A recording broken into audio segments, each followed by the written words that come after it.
Hello, I'm Mathieu from Ludobox, and today I'm going to give you an overview of 10 Minutes to Kill. So this is a bluffing and deduction game for 2 to 4 player, ages 14 and up, and it plays for around 10 minutes, obviously. So this is a game in which you have a hitman, which is a character on the board, secret character on the board, and you also have 3 targets, which also happen to be on the board, and every other player has the same things. So what you try to do is basically kill your targets with your hitman by, well, assassinating them. But you want your hitman to be safe, because if you lose your hitman, you lose your ability to kill people. This is kind of important. So, for example, my hitman here is the cat priest here, and I get a few different actions. So I can make anyone in the board act, and this is very important. So I can make any people in the board move from one space to another, so I could do this or that, or move any character which is not necessarily my hitman. And I can also perform an assassinate action, and I can do this only once per turn. And assassinating has to be done with my hitman. So there are 3 ways of killing someone.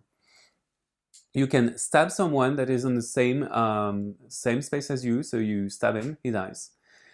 You can also shoot someone with a gun, but I can shoot only at one space of distance. So for example, I could shoot these 3 persons, and I cannot perform this action if I am not alone on this space because of the gunshot sound. So for example, if the crocodile, the alligator is there, I cannot kill anyone with a gun, so I can only stab him. And the third way is with the blue tiles with the crosshair. So in these times, I have a sniper rifle, and I can snipe someone in my line of sight, which is all of this line and all of this line. So this is very important to get that, that idea that you can kill people and pick people out if they are in line of sight. And if someone dies, for example, let's imagine this person dies because an assassinate action has been performed. It can be that person, that person, that person, that person, or that person. So, or that person. Yeah, I've told it. So this is one of my targets here. So I can say, oh, it was one of my targets. Sorry, I didn't notice that. So people can start deducing and, guessing, well, who am I? Who is my hitman? And then one cop appears because the cops are attracted by murders. People know that. So the cops do 2 things. They enable an action and they hinder hitman.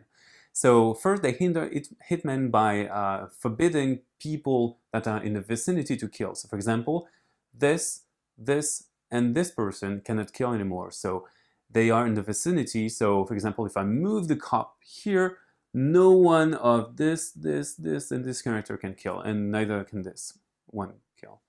So this is very important. And the second thing that cops can do is that they can check people's identity.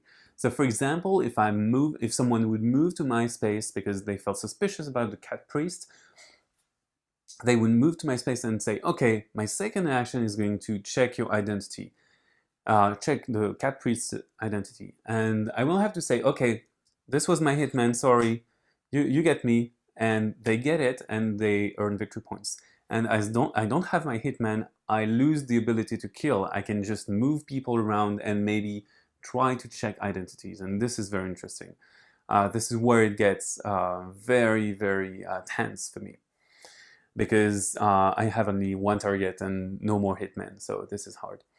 So you can also kill hitmen, which gives you victory points, and finally, the game ends when someone has no more targets, or when no one, has any hitman anymore. So if no one can kill, the game ends and we count victory points.